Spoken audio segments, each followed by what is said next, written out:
마태복음 5장 38절에서 마지막 48절까지 말씀 한 절씩 교독하도록 하겠습니다. 또 눈은 눈으로 이는 이로 갚으라 하였다는 것을 너희가 들었으나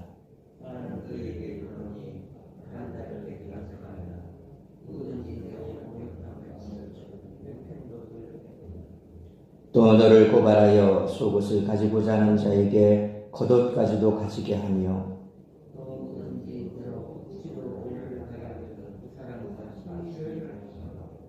내게 구하는 자에게 주며 내게 꾸고자 하는 자에게 거절하지 말라.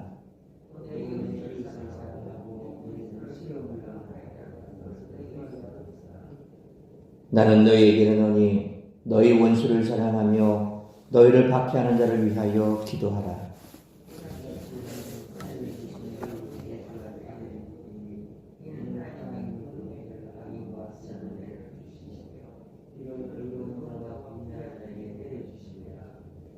너희가 너희를 사랑하는 자를 사랑하면 무슨 상이 있으리요? 세리도 이와 같이 아니하느냐?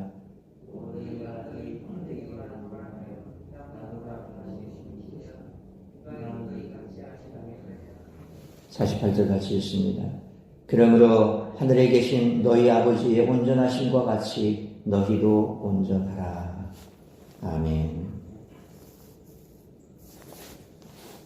출애굽기 21장 24절, 레위기 24장 20절, 신명기 19장 21절에 눈은 눈으로, 이는 이로 갚으라는 동형 복수법은 창세기 9장 6절에 다른 사람의 피를 흘리면 그 사람의 피도 흘릴 것이니 이는 하나님이 자기 형상대로 사람을 지으셨음이니라 라는 노아 언약에 뿌리를 두고 모세 언약에서 구체적으로 제정된 것으로 바리새인과 서기관의 해석과는 달리 사적 복수를 허가하는 계명이 아니라는 것입니다. 예수님은 이 계명을 본래 취지에 맞게 사적 복수의 욕구에서 분리시킵니다. 복수는 사법 책임자에게, 궁극적으로는 하나님께 맡겨야 합니다. 사적 상황에서는 악한 자에게 대적하지 말고 오히려 그의 악행을 능동적으로 감당해야 합니다. 악인에게 뺨을 맞아 수치를 당하는 상황, 억울하게 고발당해 속옷을 빼앗기는 상황, 강제로 로마 군대의 무기를 운반해야 하는 상황, 재정적 도움을 요청받는 상황, 이런 모든 상황에서 예수님의 제자들은 개인의 권리와 유익을 추구하지 말고 예수님의 모범을 따라 기꺼이 고통과 고난을 능동적으로 감당해야 한다고 말씀하십니다. 악행에 대해 복수하지 말고 능동적으로 감당해야 하는 것 같이 악한 자도 미워하지 말고 사랑해야 한다고 말씀합니다. 모세 율법 아래 이스라엘 백성들은 동족을 이웃으로 사랑해야 했지만 원수들은 심판해야 했습니다. 하지만 이것은 이스라엘이 국가적으로 감당해야 하는 역할의 일부였을 뿐 사적으로 확대해 적용할 계명은 아니었습니다. 예수님의 제자들이 하나님의 백성으로서 따라야 할 원칙은 원수 사랑입니다. 자신을 사랑하는 자들만 사랑하는 것은 죄인들도 이미 잘 하고 있는 것입니다. 원수를 향한 하나님의 사랑은 노아 언약 때부터 시작되어 예수님의 십자가 사건에서 절정에 다다릅니다. 하나님의 자녀로 부름받은 예수님의 제자들은 아버지 되신 하나님의 성품을 닮아야 합니다. 자신을 사랑하는 자들만 사랑하는 죄인들을 닮을 것이 아니라 원수까지도 사랑하신 하나님 아버지를 닮아야 한다는 것입니다. 산상수훈은 구약 율법의 가르침과 조금 달라 보이지만 실제로는 율법의 원정신이 무엇인지를 밝혀줍니다. 그런 자를 본문은 산상수훈 중에서도 율법과 가장 대조되어 보이는 그런 내용입니다. 이는 과거 이스라엘 백성들에게 주어졌던 율법이 이제 천국 백성이지만 세속 국가 시민으로 살아야 하는 성도들에게 어떻게 적용되어야 하는가를 보여주는 것이요. 이와 같은 오늘 본문의 말씀을 통해서 우리들이 깨달아야 할 것은 첫째로 38절로 42절 말씀처럼 세상 속에서 불의한 일을 볼 때 다른 지혜로 반응할 수 있어야 한다는 것입니다. 38절 말씀처럼 눈에는 눈, 이에는 이는 잔인한 보복 규정이라기보다 범죄의 경중에 따라 심한 죄는 강한 벌로, 사소한 죄는 약한 벌로 다스리는 그런 규정입니다. 다시 말하면 지나치게 보복하지 말라는 그런 뜻입니다. 그런데 예수님은 39절 말씀처럼 오른뺨을 치는 자에게 왼뺨도 돌려대라 하시면서 비폭력 대응을 명하셨습니다. 사실 오른뺨을 때린다는 것은 이렇게 때리면 왼뺨이 되거든요. 오른뺨을 때린다는 것은 이렇게 때려버리는 겁니다. 이건 굉장히 아주 노골적으로 대놓고 상대를 비하시키는 그런 겁니다. 그러니까 정상적으로 화가 났을 때 서로 치고 받는다면 이렇게 때려야 되는데 이렇게 손등으로 때려버리는 것은 이건 그 사람을 무시하는 거거든요. 예수님께서 말씀하신 것은 바로 상대방이 너를 그렇게 무시해서 때렸을 때 다시금 반대쪽 뺨도 들이대라 라는 아주 그런 말씀입니다. 유대인들은 이렇게 때리는 것을 굉장히 싫어합니다. 보통 사람도 이렇게 때리시면 이렇게 잘 안 되거든요. 그만큼 상대방을 무시하는 건데 그렇게 무시했을 때라도 그것을 오히려 거기에 동형복지법으로 같이 맞대응하는 것이 아니라 반대쪽 뺨도 들이대라 라고 비폭력적 대응을 명하신 것입니다. 뿐만 아니라 유대인에게 겉옷은 생명을 상징하는 것으로 타인의 겉옷을 빼앗는 자는 채권 추심을 위해 살인을 당할 수 있는 악랄한 자를 가리킵니다. 그런데 예수님은 40절 말씀처럼 속옷을 빼앗는 자에게 생명과도 같은 겉옷까지 내어주라 그렇게 명하십니다. 오늘날 생각하면 별로 이해가 되지 않습니다. 누가 뭐 요즘 속옷까지 뺏어갑니까? 속옷은 그건 아주 조금 가장 우리에게 있어서 근본적인 그런 옷이고 뭐 누구나 다 살 수 있는 값이 그렇게 나가지 않는 옷인데 유대 사회에 있어서 당시 예수님 당시만 하더라도 이 우리와 같은 그런 겉옷 속옷 이 개념 자체가 좀 다릅니다. 그러니까 그 속옷도 예수님께서 십자가에 못 박혔을 때 로마 군사들이 제비 뽑아 가져갔다라고 하지 않습니까? 그러니까 그런 것이 오늘날의 우리 인어웨어 속옷과는 좀 다른 차원의 것이죠. 뿐만 아니라 겉옷도 마찬가지입니다. 그래서 겉옷이라고 하는 것은 그 생명과도 직결된다. 그러니까 마지막 수단에 있어서 그것을 가져가는 것이지. 그러니까 그것까지 가져가는 사람은 그 사람의 생명까지도 빼앗을 수 있는 아주 악랄한 사람이다. 그런데 만약 누가 너에게 속옷을 요구하면 겉옷도 벗어줘라 하는 것은 너의 생명까지도 그렇게 그 사람에게 맡길 수 있는 아주 요즘 말로 하면 이해가 안 되는 그런 예수님의 말씀이었던 것입니다. 또 한편으로 로마 군인은 피정복민에게 1밀리언의 거리를 짐으로 옮기는 노역을 시킬 수 있는 권한이 있었습니다. 이는 피정복민에 대한 심한 착취와 강제 노역이 일어난 것을 방지하기 위한 한계로 정한 것이죠. 그 이상은 하지 말라는 겁니다. 너희가 사람을 짐집에서 데리고 오더라도 그 1밀리언 이상의 거리는 짐을 지워 그 사람에게 강제 노역을 시키면 안 된다. 맥시멈이 요구다. 그렇게 정해놓았으니까 그 이상 시키는 것을 방지하는 것이죠.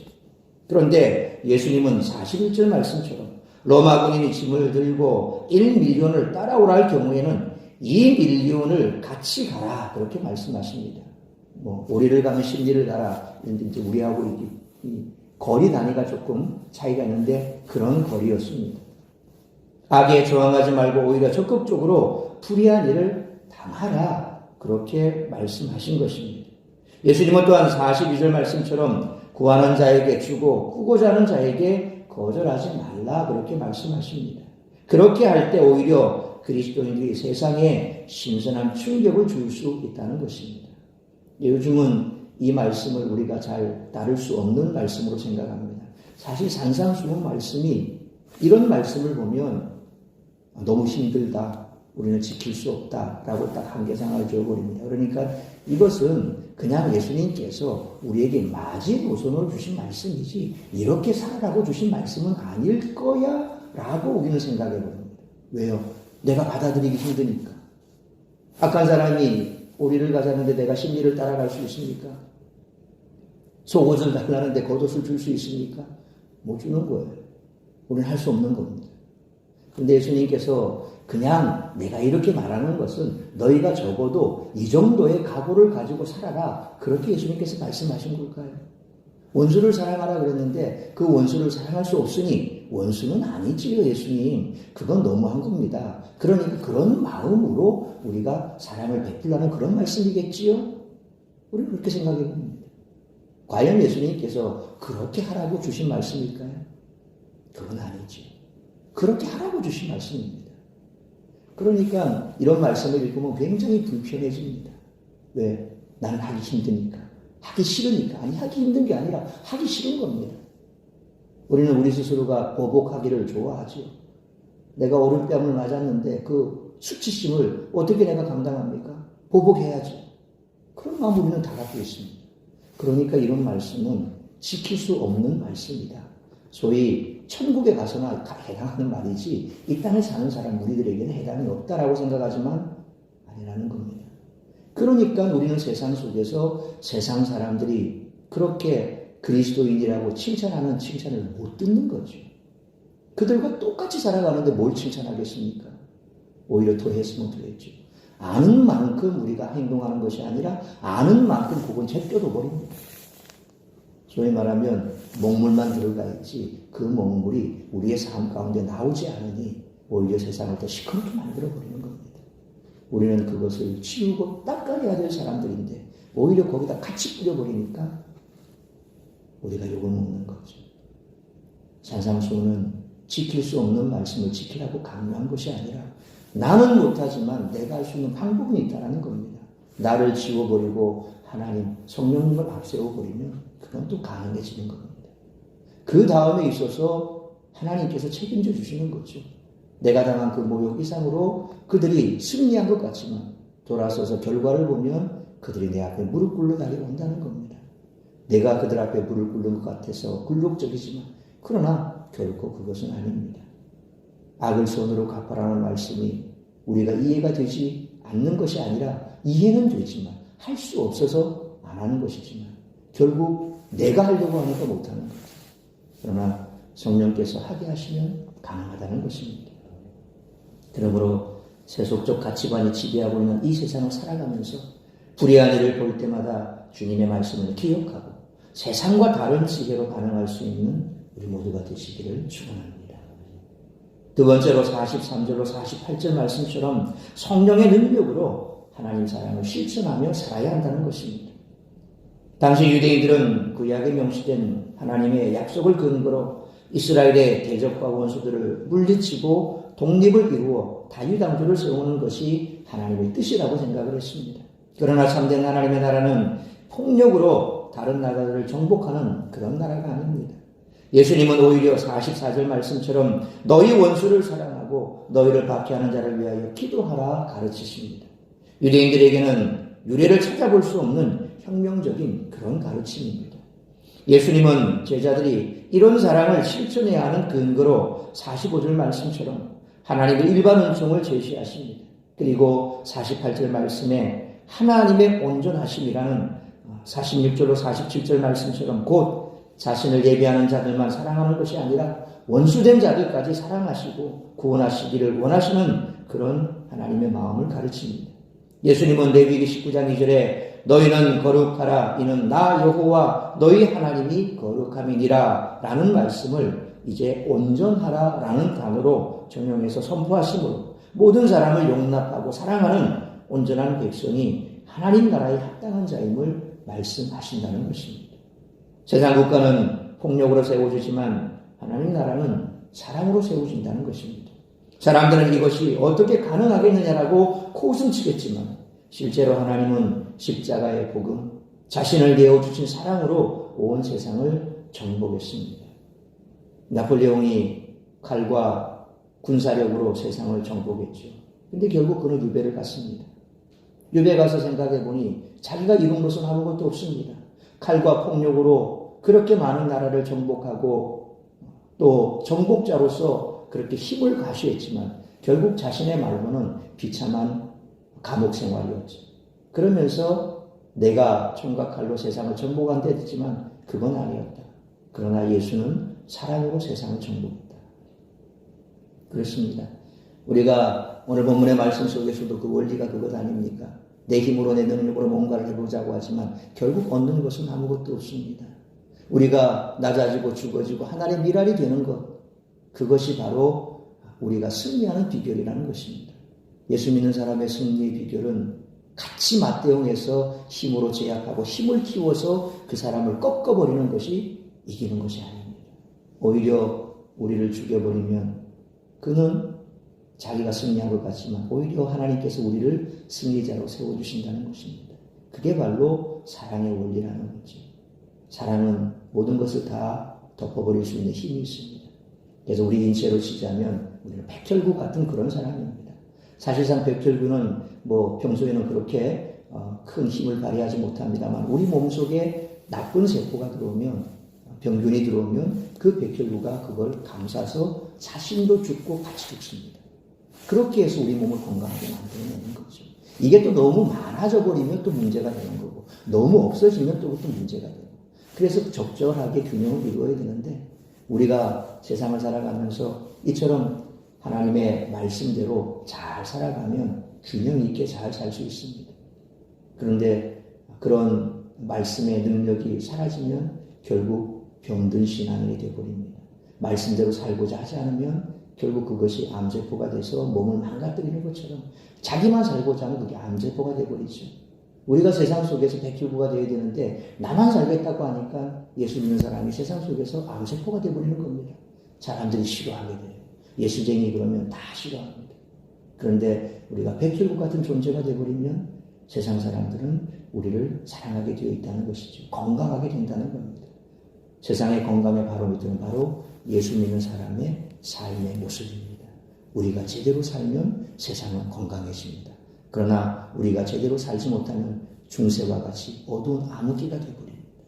그러므로 복음을 통해 구원받은 성도로서 마땅히 성령의 능력을 힘입어 사랑을 세상에 베풀며 하나님 나라 백성임을 드러내는 그런 삶을 살아가는 우리 모두가 되시기를 축원합니다.